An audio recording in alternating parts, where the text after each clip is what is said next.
And hello, and welcome back to the MMA Split podcast for what we were hoping was going to be our new beginning. It is instead our in-between, our middle ground as we move away from Zoom and into something that's going to allow the proper picture quality and everything else that comes with it to really come across to you guys. We were hoping it's all figured out. We had a little bit of a couple of unforeseen issues that popped up. So instead, we are using Squadcast on a lovely free 7-day trial. We're going to try this out, but it's not going to be our final thing. Our goal is to be able to do live edits, text on the screens, make the whole product just look a little bit more polished in better camera quality than we get on Zoom, with a lot more editing options as well. Squadcast seems good. We're still figuring out some kinks, so please forgive us on that. And we're going to have a few general things just to make the general picture and backgrounds and all this kind of stuff look a lot better for you. So work is going in. Please bear with us. Hopefully the picture quality is a little bit better so you can see my ugly mug in even more horrific HD than you usually have to. But we're going to persevere, and we've got a fair amount to talk about. We have got the UFC to talk about. We have got a massive boxing heavyweight title fight to break down, which we're going to try and cover a little bit more when big fights are on. And of course, there were a couple of Bellator cards as well with some sort of talking points. So lots to get to. Nowhere else to start, though, than with our main event from the UFC. Quiet card, certainly delivered big with some strong finishes in the first round, and no better than Andrade to kick things off with.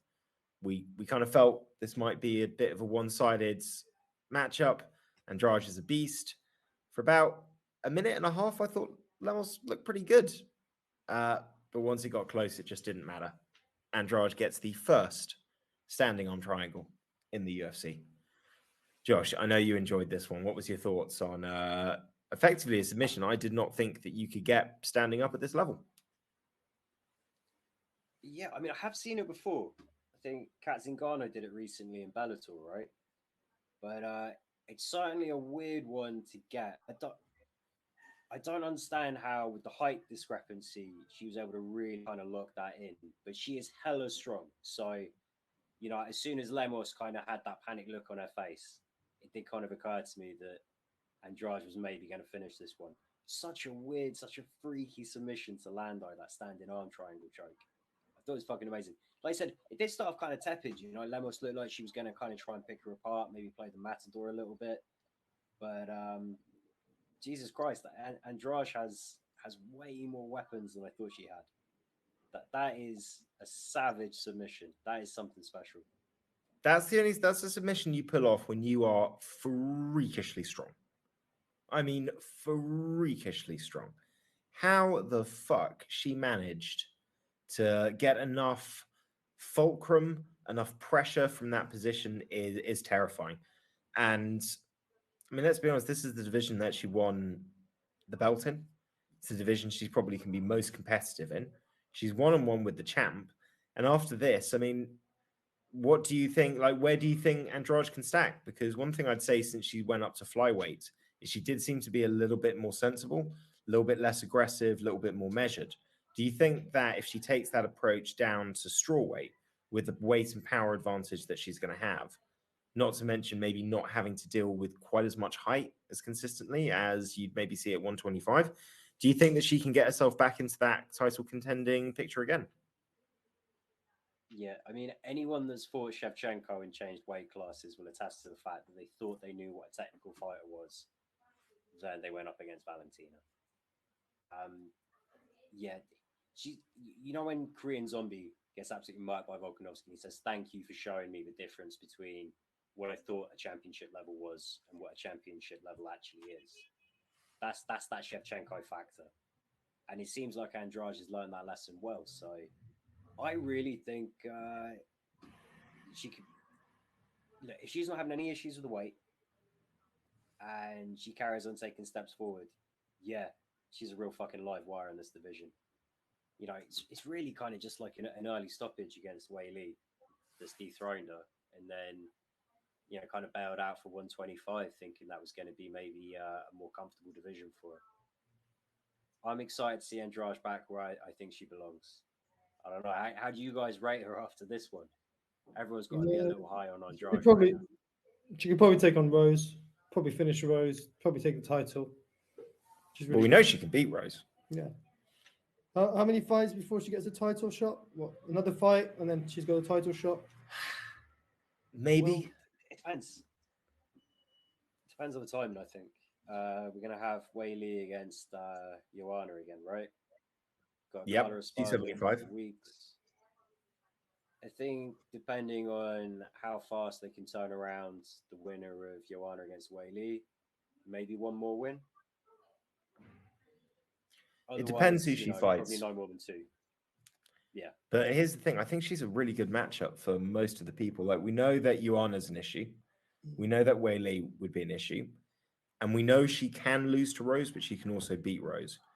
But I just feel like most of the others. I mean, I think Marina Rodriguez would be a really tough fight for her, just based on very technical striker, very tall, very long, knows how to fight long, good footwork.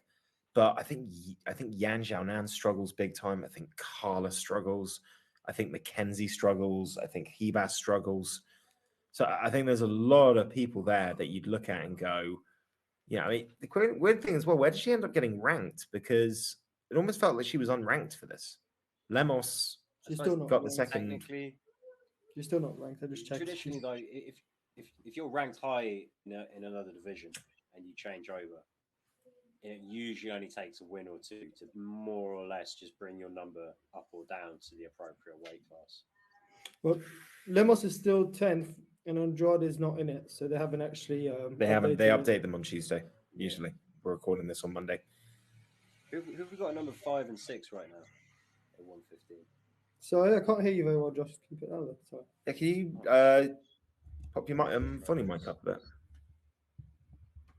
So on the previous platform we were using, my sound was coming through crazy loud, so I was pushing the microphone further back. How's that? Yeah, it's fine. What was your question, Josh? Who's He's sat 5 at and number 6 at the 5 and moment. number 6 right now at 150? Yes, Jan Jonan and Nina Azarov. I mean, she Yeah, does bad so I things think- to Nina if they fight. Yeah, well, I think they're probably going to slot her in at 5 at some point this week, at least. That would be my guess. This was a stupid fight to book on hindsight. It didn't feel like, I think we all felt like Lemos had maybe a bit more in her to make it slightly more competitive. But when you really think about it, looking back, like, this wasn't a fair fight. There's so many good fights Lemos could have had. And you gave her this girl that, if she hadn't gone to flyweight, is probably ranked number 1, between 1 and 3. And all of a sudden, Lemos ranked 11 is fighting her when her biggest test beforehand was Angela Hill. I just think it was a very weird booking on hindsight. I don't know if they saw something that they thought. It's one of those freak finishes, though. It's hard to say definitively how much better Andrade is than Lemos. The one thing with that submission is I don't know if it was actually at a point where she had to tap, more that she didn't want to go to the ground in that position. Not just because you'll get finished from the ground in that position far more easily, but going down when you're not supporting your neck and your back properly with someone else squeezing like that. I mean, she spiked Rose pretty good. I think it might have been, 2 for 2 for hospital visits like that. That's why Lemos passed out. No, she tapped. I No? saw her. I thought she passed out, but you watch on the replay and she When tapped. she let go, she dropped the fuck down. Like, Yeah. she was straight to her bum. But yeah, She knew she was going, I think, which only makes it more impressive. It's not that she just got the submission and got her to tap. It's that she would have choked her unconscious, standing up. And it adds a fear factor, man. It adds a fear factor, because one thing you'd say about young Andrade is hyper aggressive, but sometimes too aggressive for her own good, closing the distance down more than she actually needed to land, to be at the perfect range to land the shot, missing some of these nuances. And now she just seems a bit more calculated, but knowing that she's got those cannons to explode. I'm excited. I like Andrade. She looked every bit the Super Saiyan god that her hair color represented. She only hit her 3 times. Andrade. Yeah. She only had 3 strikes. Yeah, I mean, first minute and a half, Lemos was kind of picking I think there were 3 leg kicks. 3 leg kicks, and that's 2 leg kicks, 1 body shot, and a submission. That's all that she did. Well, Lemos was landing good leg kicks. She was landing the jab. Efficient. Hey, Lemos had the right idea. Just didn't have a plan for that when it came in close.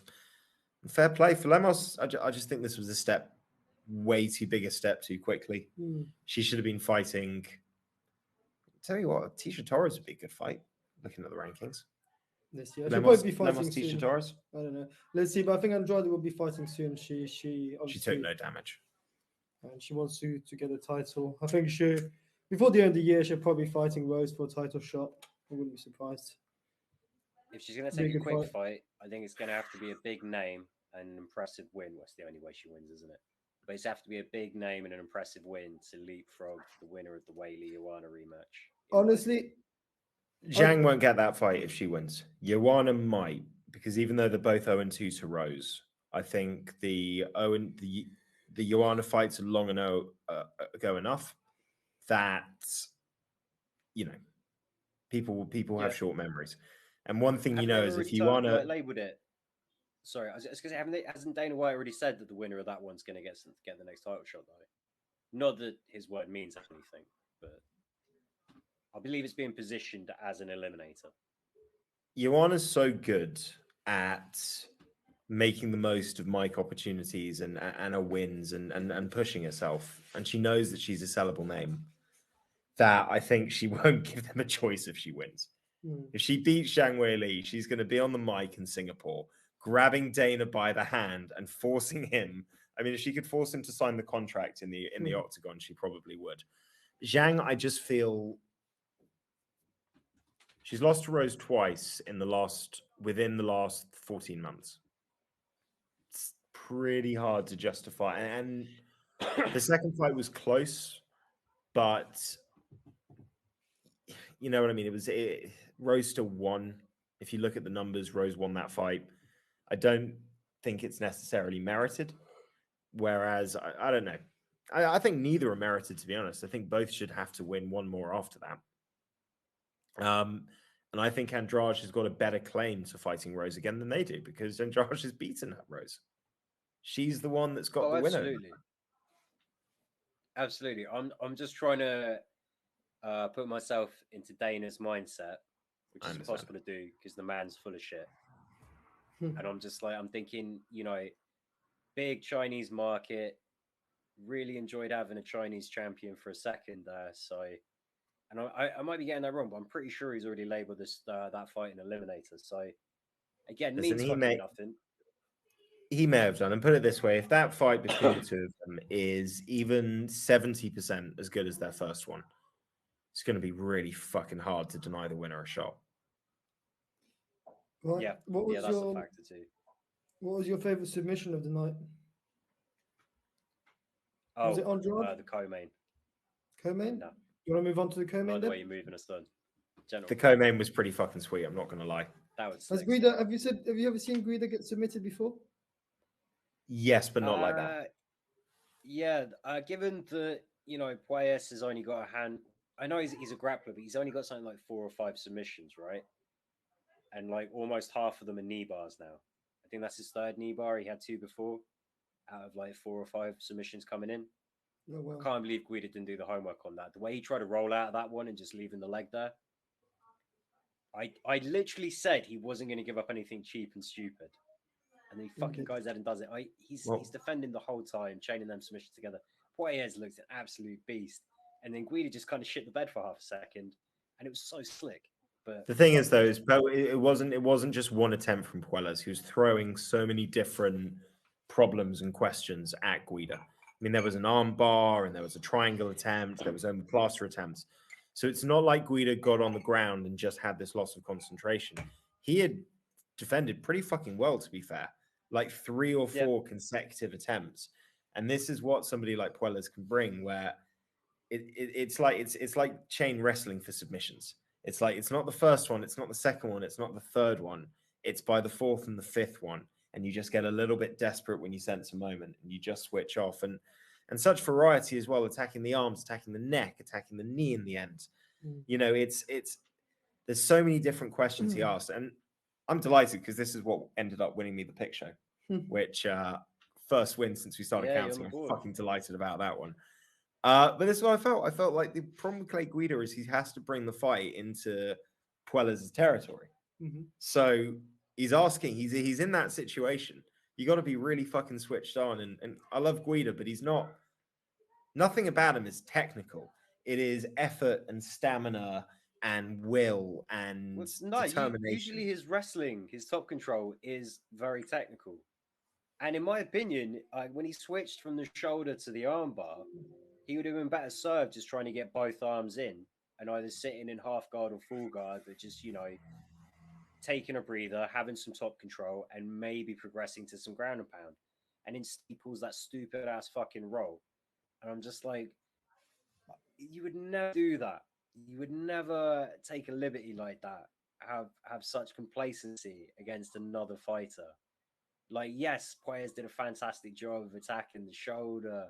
Like, is he going to go for the armor plater, maybe rip the Kimura, like look to step over? I don't know. He was threatening the whole time, and Guida just fucking switches off for half a second. I'm not upset that I lost the pick. I'm very excited Puellas won. It's just the way that Guida lost rather than the way that Claudio won kind of just gets under my skin a little bit. You're better. I can understand that. I can definitely understand that. That is more than reasonable. So, getting a bit of movements on the camera, aren't we? I think that's just the weather. Oh, I can see it now, actually. It's me. I'm shaking your fucking stream, mate. Yeah, that seems better. All right. I enjoyed this. I enjoyed his call out as well. I thought his call out was very good. Wants that commentary position. And he made a really good argument. It's just like, I speak fluent Spanish, I speak fluent English. I feel I'm quite good looking and I can talk well about the sport. It's just like, yeah, it's basically a cover letter for a job interview. Can't really argue with that. No, I mean, they've got a pretty good team in place, already. Yeah, Brandon Moreno rocks it on the Spanish team. Yeah, fuck. I think he's on his way, though, if he keeps pulling off wins like that. Yeah. Who do you guys see Claudio matching up with next? There's a lot of people, man. I mean, he beat Clay. Was this fight at featherweight or lightweight? Lightweight. Lightweight. Grant Dawson. Both guys clamoring to get that top 15. Grant Dawson, really well-rounded. Will back himself to handle Puellas if he's on top, but will put himself in the danger zone. We'll test him on the feet. Dawson's coming off a draw. He had that draw against, what's the guy's name? Because he lost the round 10-8, and it was the guy who was complaining, saying that he had to stand up after the fight, or he got the result. Flash Gordon. Is it Flash Gordon? Is that his last one? Oh no, sorry, that's his upcoming fight. I'm just going off Google here. Well, shit. I mean, if he gets past Flash Gordon, it was Ricky Glenn. That was it. Ricky Glenn. If he gets past Flash Gordon, I think he's going to want to stop taking super dangerous, unheralded fighters. He's going to want to get himself like a good, juicy scalp, a real big name that he can try and get on his record. And I think Claudio should be very much looking to do the same. Clay Guida still means something. Still means a lot, Even to kind of casual MMA fans, they've still heard of him. Everyone knows about the burps in between rounds. His brother slapping the shit out of him before he gets in the cage. Hard not to love Clay Guida. This win fucking means something for Claudio. But yeah, I love that kind of fight. Well, if you're looking at that, I mean, really, then maybe give him who's number 15 at the moment? Is it Thiago Moises still? Diego Ferreira. See, now that would be an interesting fight because Diego is going to test your fucking skills on the ground, man. He is going, and he can bang. That might be too big of a test. That's the tricky thing, is though. It's lightweight, man. It's like once you get into that top 15, it's just a different fucking animal. There's somebody like that. Like, where's Moises ranked at the moment at lightweight? Is he still ranked? He's not. A Thiago Moises would be an interesting fight. But really, man, I mean, you look at that top 15, it's fucking hard to break into. I mean, Armin Sarukian is at 11. Dan Hook is still ranked 13. You got Brad Riddell 14. There's a lot of interesting fights. And the cool thing about a guy like that is it's almost like kind of like a Paul Craig. You know what he's going to bring. And you know he's not going to be as good as these other guys in the other areas. But it's like, what happens and can he bring the fight into that territory? What was your favorite submission of the night? Oh, definitely the Andrade one. I love that stuff, man.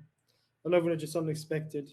I mean, of course, the co-main was very impressive, but no, definitely the standing one. If you guys choke someone standing up, get them knocked out, get them out, submit them standing up, it's always super impressive. I'd agree with that.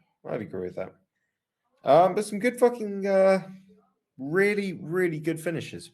One thing I'd say about this card, a lot of one-sided performances. Very one-sided performances, I'd say. Even the fights that we thought were going to be guaranteed bangers, like, okay, so I'm not saying we thought Macy Barber versus De La Rosa was going to be a banger, but I think even me expecting Barber to win thought it was going to be maybe a little bit more back and forth. Barber she looked a lot more switched on though. Beasted her, man. Just bigger, stronger, faster. Didn't really let Lemos, let De La Rosa have any moments. De La Rosa was she wasn't ready for this fight. She was clearly not like fight ready. She was off the pace. She was slow to react to everything. She was under pressure, and she's just annoying. When you see fighters do that, you just think, fuck. Macy came out and fucking delivered on that potential, in a proper, meaningful way. Yeah, you're right. That De La Rosa was outmatched, but she didn't make the usual mistakes. She didn't come in over aggressive. She didn't load up on shots too much. She didn't overextend. She did a lot of the work in the clinch and the dirty boxing, and she was just half a beat ahead of De La Rosa, 1,000 times stronger. And every time the De La Rosa could try and turn her in reverse position, it amounted to fuck all because Macy Barber was the one doing all the damage. There was but De La Rosa got stuck. Yeah, but De La Rosa got stuck in clinch positions where horrible positions. It just looked like she wasn't even trying to get out. She was like, "Fuck it, this is okay." I'm gonna try and get a cheeky submission. I'm gonna try and take her down and it just wasn't working. She did it every round. At some point, she was against the cage or somewhere, and it was like Macy Barber just bullying her. And she's so strong. You can say, okay, Macy Barber is so strong, but you could also say that if you're gonna fight Macy Barber, you should know the style. You know that she's gonna come at you. You know she's gonna pressure you. If you don't train to specifically parry that, you're just going to look a bit useless. And she looked a bit useless tonight. She looked last night. I agree with you. If you look at the three, I think Barber's lost 3 times. I thought she lost to Miranda Maverick. And if you look at that fight, and if you look at the 2 fights that she lost to Grasso and Roxanne is so experienced and technical and has such a great understanding of how to reverse position and counter shift weight that even when Macy fucked up a leg at the start of round 2, it was still extremely difficult for Roxanne to maintain those positions, even when she didn't even have one of her knees to kind of pivot and push and take advantage of. Alexa Grasso is fast and technical, and even she struggled in the 3rd round to deal with what Macy Barber brings. And Miranda Maverick is just as strong as Barber. So this was a tough fight for De La Rosa. I think I think you need to have something on the feet to beat Barber. Yeah. I think she was counting on Barber fucking up and giving her the opportunities to turn it into a fight and transition up against the cage. Whereas what actually happened was Barber's head positioning was on point. Her understanding of when to go and when to hold. It was just way more in advance of anything I've seen of her before. And De La Rosa just, basically got her ass kicked. Everything she thought terrible post-fight would do well, the worst place for her to be. Terrible post-fight interview. It was like just I think insert it's- every generic teenage girl hope speech at the end. No points for that. Moving on to something that would have been more interesting if it lasted a bit longer. Yeah, this was disappointing. Charles Jourdain against Lando Groovy two losers Venata. in this fight. Shake the pants off him, literally. Just Yeah, that was undignified, mate. Lando lost, and we lost. We the general public, we the MMA fans. That Charles should have been a Jourdain banger. just slaughtered him for the MMA gods as a sacrifice. It was fucking impressive. So Even if you haven't seen one Jourdain, for a while, you forget one-arm guillotines can work. even Jourdain was surprised though. He's just like, yeah, I didn't really expect him to stay in that position. I thought he'd moved out, and I thought I'd lost it.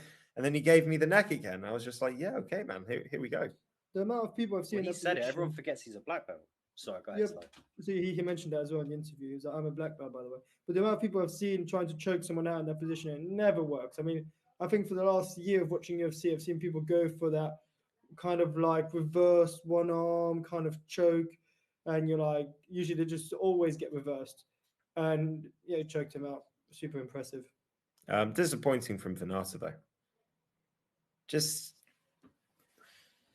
I mean, it happens. So sometimes you don't get going. You don't get going. You know, it's at the start of the fucking fight. No punches have really been thrown. You've taken him down. He ends up on top, and you're not quite. But you're also very dry. There's no sweat. It's so easy to get choked out. It's so easy to get finished. He hit him with a nice combination. When he went to go reverse that position and get the takedown, I did think, he was going to find a way to get back to like side control and nullify that choke. But it's when he did the what's that Alaskan dude, McKenzie something, the McKenzie team. He kind of adjusted at one point and just put the pressure on with the other guy in the other way without really gassing his arms. And I'm just like, it's a fucking bad one to give up, unfortunately. But yeah, I don't want to be too cynical of Lando. I thought he had very brief flashes in there. Air Jourdain's a lot better than I give him credit for. This was good from Jourdain. This was really good. Should have been a good 3-round fight. How about his fucking post-fight speech as well? Great call out. Edson Barbosa. Love that fight. Great idea. And his logic for it. I want to die here. I want someone else who was willing to die here. Come on, fight me, Barbosa, so one of us will die. Yeah, he said if Barbosa accepts it, he won't go to the floor and they'll stand and bang, he says. I don't like that bit where he's like, I'm not going to take you down. It's MMA. You should be fucking taking him down. How did you guys feel about that? I mean, obviously, we'd love to see a stand-up war between like Jourdain and fucking Barbosa, but I think Barbosa doesn't enjoy it because Barbosa's like, all right, first I'm getting called out by some guy, but on top of that, I'm being told how I'm going to have to fight the fight. What the fuck? Like maybe I don't want this fight. Maybe I don't want to fight that way. Like. The thing is, though, is Barbosa's been around for a long time. I'm sure he's had his fair share of opponents say, I'm going to stand and bang with the guy. And then they've ended up becoming wrestlers quite quickly.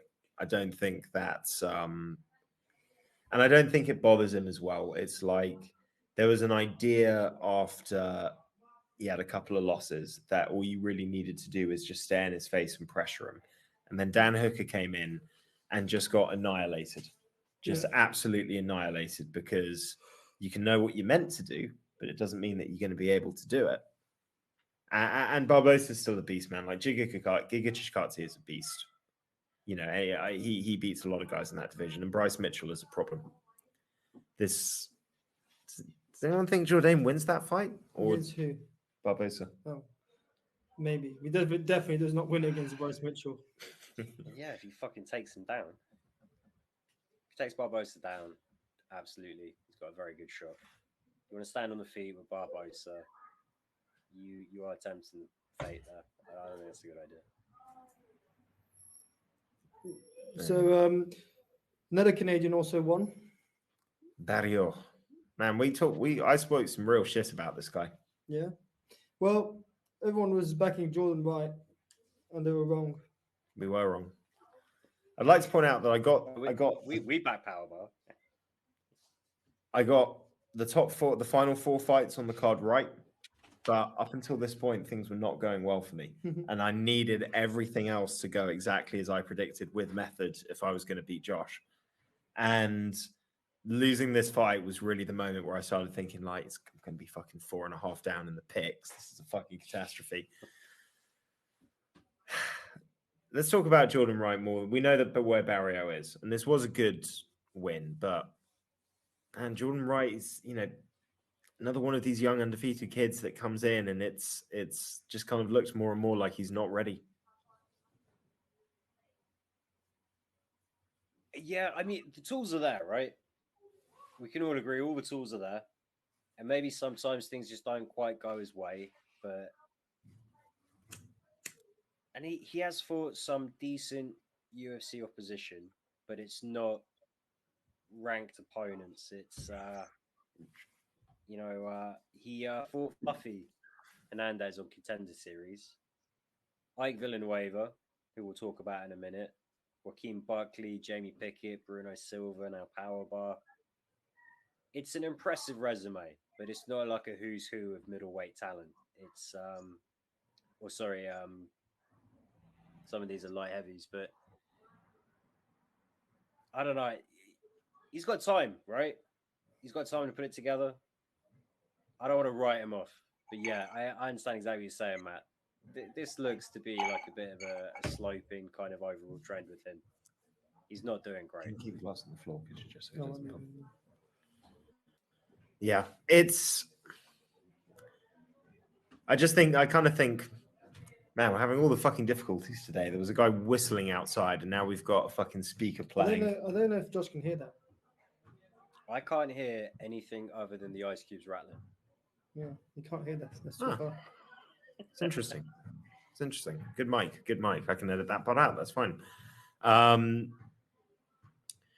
just keep thinking about what Sam Alvey said, where he said, it's best to stack your record and get all the experience outside and then come into the UFC. And I feel like with Jordan Wright, you've got this young guy that is clearly well trained, but just makes kind of a few fundamental errors. Chin's too high up. He really doesn't seem to be a guy that can kind of like take punches well enough to get away with it. Certainly not at this level.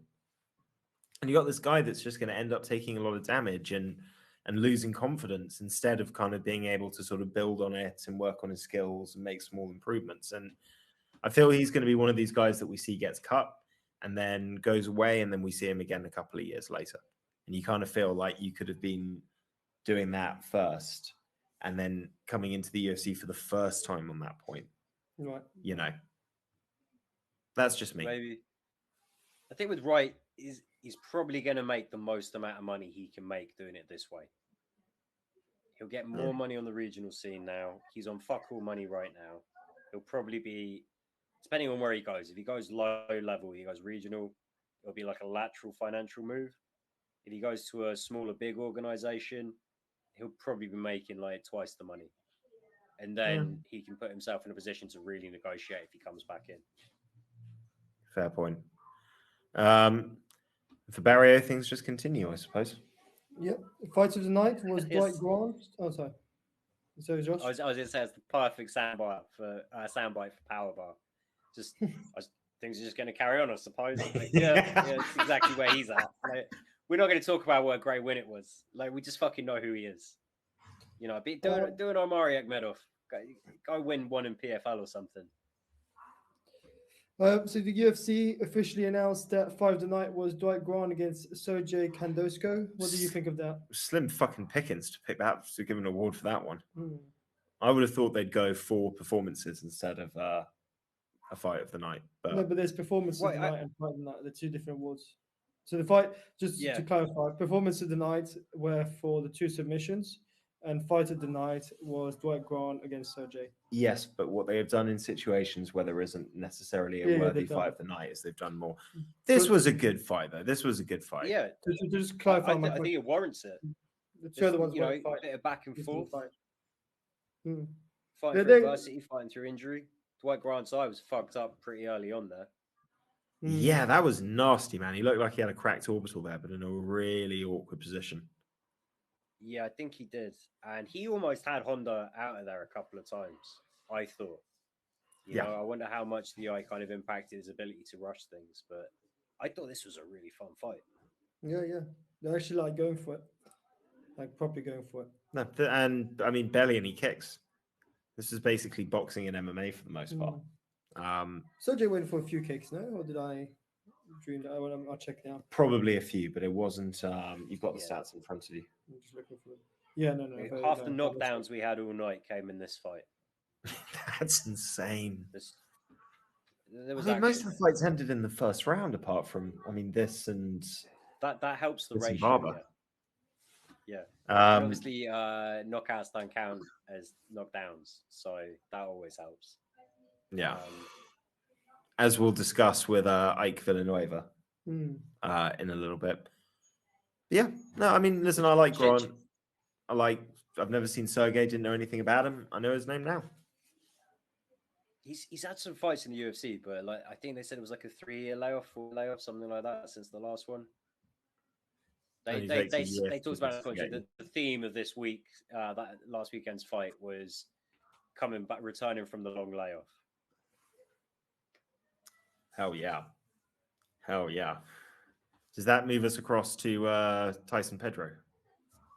Or am I jumping the fight? No, but we can go now. It's just a prelim. If I think I didn't watch all the prelims, so if you guys want to just knock yourselves out, I watched the first very, very interesting fight on the prelims. Oh, mate, we'll talk about that.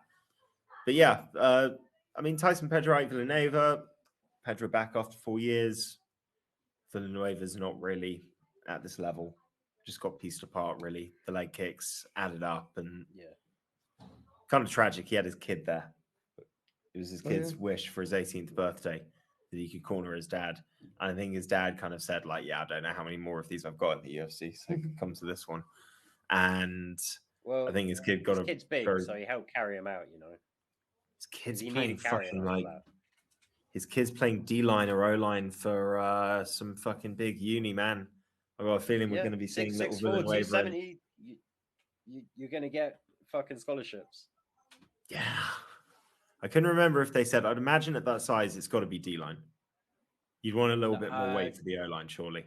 No, because it's college football. Even D1, you're lucky if you have any offensive lineman over 300. Oh, shit. Realistically. Okay. This is why when offensive linemen get drafted in the first round and you're like, I've never even heard of that school.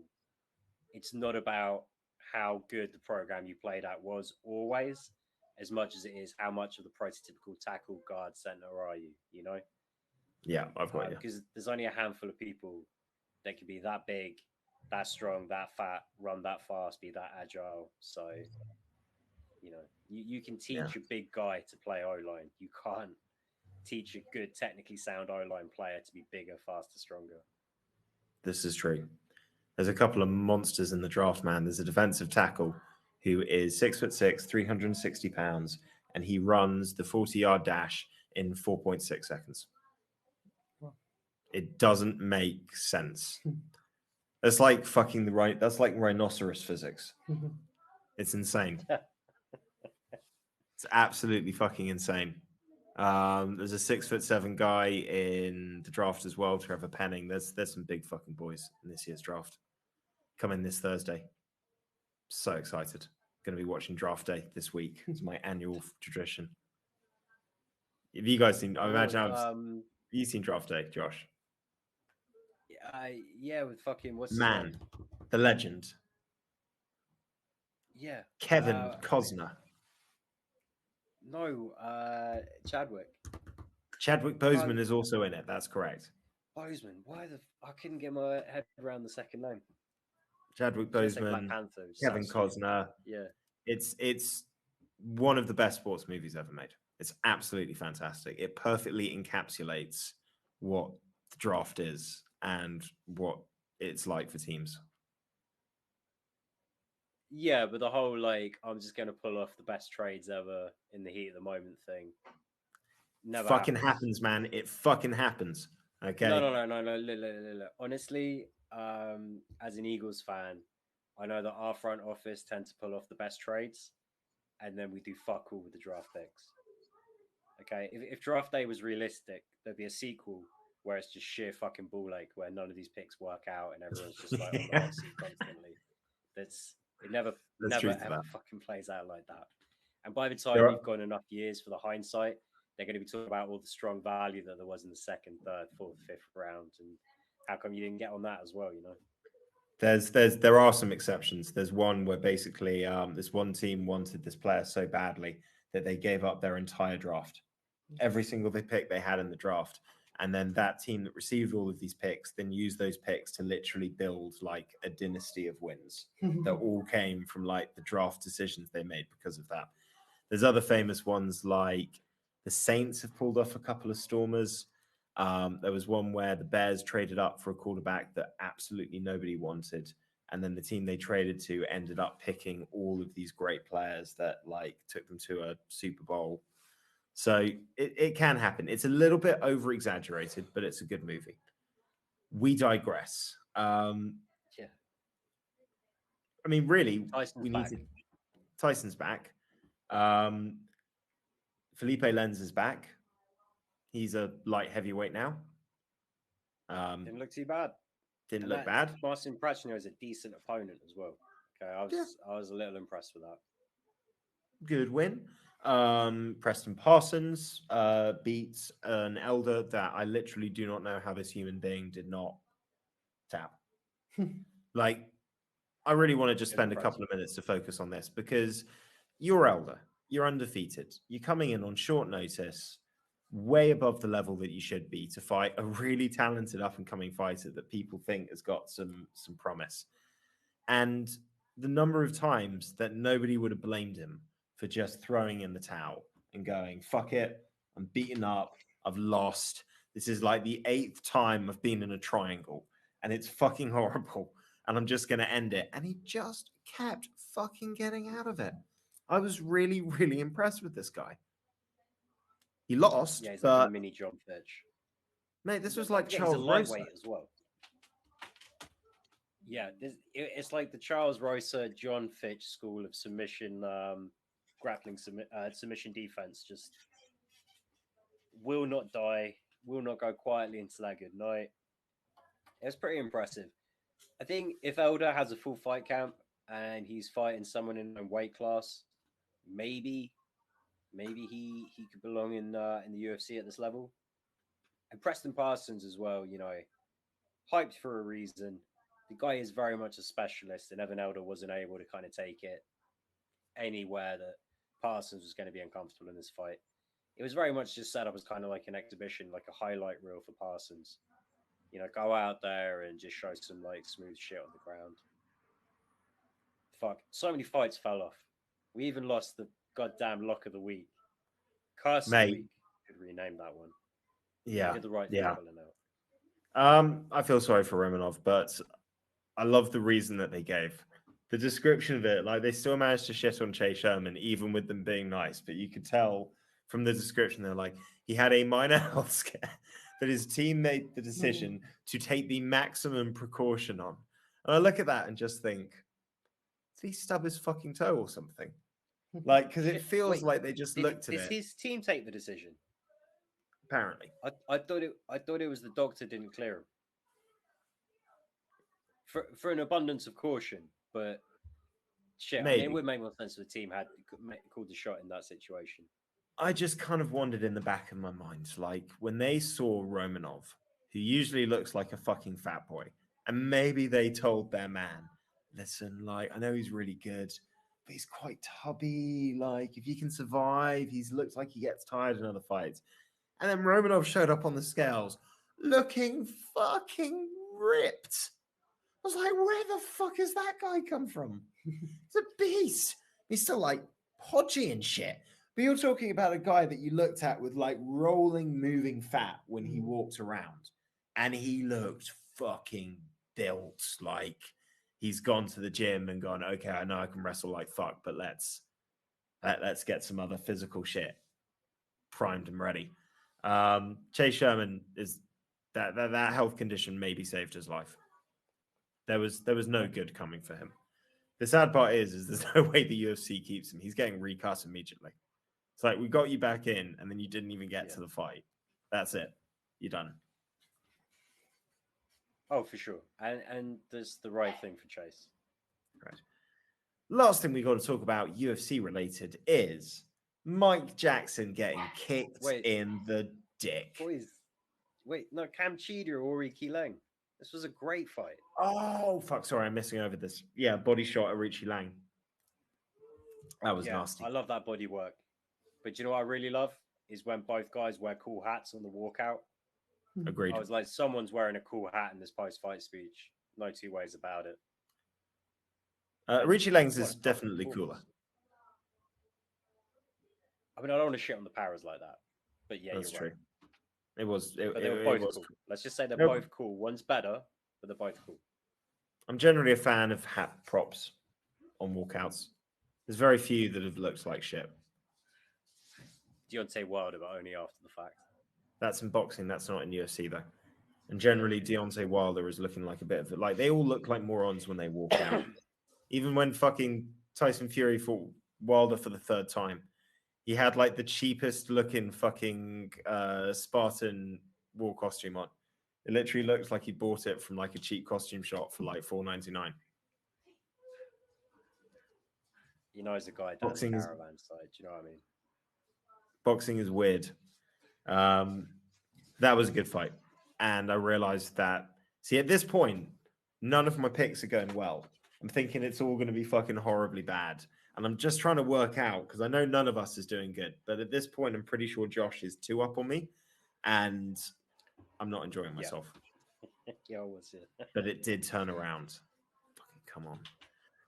Yeah, we did not have great weeks across the board. But we really didn't, man. Sometimes we were more or less at 50-50, you know? We're just a little under 500, all three of us. It was a good card. Some of these were hard to pick. Usually we do quite well. Yeah. Mike Jackson, Dean Barry, that's fucking low level. That kind of set the tone for how our picks were going to go. Pretty this much. Might be the lowest level MMA fight I've seen since the CM Punk fight. Mike Jackson's had the strangest UFC career, man. He really has. Let's not call it a career. You have to. Come on. He's got to win in the UFC now. You have to take him seriously. No, je refuse. I'm not recognizing that win either. Well, he was doing great work, man. He only lost because he would have won like normally otherwise. He was dodging, he was countering, he was doing everything. Right. He just got kicked in the nuts and then that slowed him down. Ian Barry, his stance was very weird, man. There's being sort of side on, and then there's literally just like full side profile. Those right hands were obviously, you know, pretty powerful if they landed, and you know he could blitz quite well, but that was odd. It was a weird situation, man. I mean, to take a spinning heel kick to the dick, you know, 30 seconds of some of the greatest on TV live swearing that you'll ever see. It was fantastic. It was absolutely fantastic, and they couldn't figure out how to mic. That was the best part. They couldn't figure out how to mute the cage. DC's like, saying it, and I'm thinking DC's probably coming through one of your mics. You know what I mean? Like, it's the apex. You could mic up some twat in the fucking back row. We're still gonna hear everything that's happening in the octagon. It's just very true. That's where you are. What foul do you reckon was worse, the bull shot or the eye rake? Oh man, the bull shot was horrific, but the eye rake was just. I completely agree with the disqualification, because I think at that point you have to look at him and go like, mate, we've been in here for 4 minutes and I've had to give you like a light warning, a heavy warning, a stop warning because you kicked him in the dick, and then it was bad as well. You used the inside eye socket for leverage. That was shocking. You know, Dean Barry's come out and said Mike Jackson was milking the fouls, and that he doesn't agree with the way it went down. You can't fucking complain. Foul a man 3 times in 1 round. 2 of them fucking atrocious fouls. Shut the fuck up. Plus, his so low level. There's a carelessness. There was a carelessness to us. And to be honest, the one thing I'll say is how fucking confusing must it be for UFC fighters right now? You had 1 week where everything is given technical decision, and if those rules were applied to this fight being in the first round, it would have been a no contest. This week it's given as an intentional foul, which is rare. It is very rare that you would see an eye poke end up going as an intentional foul. That is far less likely than a knee landing when somebody's grounded. But it's a little confusing for fighters. Maybe that's a good thing. It creates that uncertainty of like, well, I can't factor in either as an opponent or the person receiving it, the illegal strike, that I'm guaranteed a result either way. Like I can't just The way it should be though. which But is the way it should be. It's not an eye poke, it's an eye rake. So for me, I'm like, if Mike Jackson says I can't carry on after the second low blow, which to be honest looked like that might happen, no contest. It's fair enough. Yeah, agreed. And I'm even if you take out the two first fouls, if you rake a man's eyes that blatantly and he can't carry on, yeah, I'm more than happy with the DQ there. Technical decisions the other week, I will view them as accidental fouls. Nothing is malicious, nothing is impactful. It's been fairly consistent for me. I don't know where DC was kind of going on, like, oh, we won't see a DQ here. Refs haven't got the bottle. Like, it's a fucking low level fight. No one gives a shit. And that was a really bad eye rake. There was 2, maybe 3 eyes deep in the socket there. That is atrocious and so unnecessary. I think Barry was getting frustrated though. He was obviously winning that round, but he was throwing hard and he was missing on a lot as well. And you know, it's your debut. The last thing you want to happen on your debut is a bunch of fouls going. It's not the impression that you want to set. And I think from a mental point of view, it just got him into a state where he was just like, I'm just going to fucking end it now. Just get this over and done with. And it led to careless mistakes, but glad that they got called. I am aware that Josh has got a hard cut-off, unfortunately, so we're just going to touch very quickly on the boxing because we have to mention this at least a little bit because Fury knocks out Bellator first, and then you can always do boxing without me. Fair enough. Good point. Because I've got to be honest, I'm not that keen to do the boxing. Well, I will discuss. I've only seen the highlights, and I wasn't hyped about the fight anyway. It does not make sense to me, but fair enough. We will talk about Bellator, which had 2 cards in one weekend, which is very unusual, very exciting. 2 different title fights, both featuring the girls. One of them a little bit controversial because old girl Rilla Liz Carmouche finally got her belt in a major organization at the 4th attempt, but the finish is a little bit iffy. I don't understand the controversy over it at all. You're in the mounted guillotine.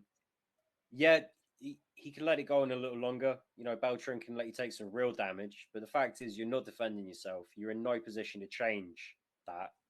You're not imminently going to be defending yourself. It's just going to get ugly. I mean, how much do you really need to let it kind of go out on a shield there? Yeah, but the thing is that nothing hard was landing. Nothing significant was landing until the last 2 strikes landed were significant, and it looks like she was getting in a position. But you can't just say, oh, well, you're now in the mounted crucifix and punches are going on, so it's just over. You have to give the fighter a little bit more of an opportunity to get out, particularly in a title fight. My argument would be that if that was a men's title fight, I don't think he steps in as quickly as he does. I think he probably does. I think it's the same kind of mentality. There's that old Roy Nelson thing when he was on the Ultimate Fighter, and it's complete bullshit. But he was like, if you have someone in a mounted crucifix and you're just slapping them on the face, they should call the fight because they're not able to intelligently defend themselves. I'm like, no, that's wrong. And then there's the whole, well, if you're in a really bad position and you're not intelligently defending yourself, they should wait until you've been like essentially hospitalized. Then they call the fight. I'm like, no, that's wrong. We should do it somewhere in the middle. If I haven't gone back and listened to the full audio, but if Beltran said like advanced position or defend yourself, something along those lines, waits long enough and they haven't, Juliana Velasquez hasn't been able to do anything about it, and then she takes more shots. I'm like, yeah, that's fine. You can't really say fairer than that. Obviously, losing your belt, she's got to say, she can't. It would be good if she just went, yep, fair enough. I take the loss. Carmouche was the better fighter on the night. But I also understand why she's going to throw some shit and be like, no, I won the rematch. I want to get my belt back. That wasn't right. Yeah. A journalist is going to write on it because there's something to talk about. But for me, I don't really see the controversy in it. It's a good enough finish for me. It's the modern game. We're not in 2005 anymore. We don't need to see someone, you know, lose a decade I'm not saying of their I'm retirement not years. saying that. I'm not saying that. And I understand that you could argue a position like the mounted crucifix is like the hand-to-hand combat equivalent of like having your opponent on the ground with the sword at their neck in like a duel or something like that. It's like the yield position to a certain extent. But I'm not saying let her get hospitalized. I'm just saying that the way that it seemed to go is it seemed like she wasn't overly concerned about the strikes for the most part. And then a couple land and she starts adjusting and then it gets in. So you're trying to look at it from Velasquez's point of view. It's not that she knows she's in a bad position, but she kind of is probably thinking a lot of these strikes isn't my problem right now. I'm trying to maybe get hands free and loosen up. Then a couple of hard strikes lands in. She does seem like she's trying to address it and pull the hand over and really start kind of pulling out. And before she even gets the chance to do that, Beltran stepped in. And I think from that side, again, it's a world title fight. You have to, I'm not talking wait anything more than like 3 or 4 seconds. But is she hospitalized because 3 or 4 more elbows that are at an awkward angle where you're not generating your full force and power are going to hospitalize her? Probably not. Would she have been willing to take that damage for the opportunity to get out? Probably not. And if that goes on for 4 or 5 more seconds and it gets stopped, is anybody complaining? Hell fucking no. Yeah, I mean, the ultimately thing is, it's not how tough are you. This is a technical sport, and we see some slip through the cracks, right? When Charles Oliveira hyperextends Tony Ferguson's arm at the end of the first round, the doctor should be called in to do an assessment on the arm, and when they deem that he can't, you know, effectively win this fight, he can't carry on in a proper safe way, that they should call that fight. They don't. We love it. It goes into MMA law. Forrest Griffin won a fight with a broken arm, but technically the rule is if you have a broken limb, they should stop the fight. And it's just one of these things. It's a technical sport. It's not just an Iron Man or an Iron Woman competition anymore. It's not how tough are you. She should not have been so fucking blasé, so complacent about the position, based off the idea that I'm not taking that much damage. You know, I can almost rest here, or I don't even know what the thought. I don't think it's about resting. I just think it wasn't level of panic to a certain extent. I'm not saying she gets out of it, and I get your point. I just think it's sometimes it's still a physical sport. I'm not saying it's an Ironman thing, but you got to allow for these situations to play out sometimes. And you have to sometimes give a champion those extra couple of seconds to see if they will get out of the situation because they've merited that by being in the position. Wary of time, let's very quickly touch on Cyborg versus Blechko. All I can say is I'm amazed Blechko survived all 5 rounds. I only watched the highlights, but there are about 4 different points in the highlights where I was like, yep, this fight is over. Oh, no, it continued. Oh, okay. Wow. Didn't see that one coming. Yeah. And, you know, Sinead Kavanagh's going to get her rematch, and hopefully that's a bit more competitive.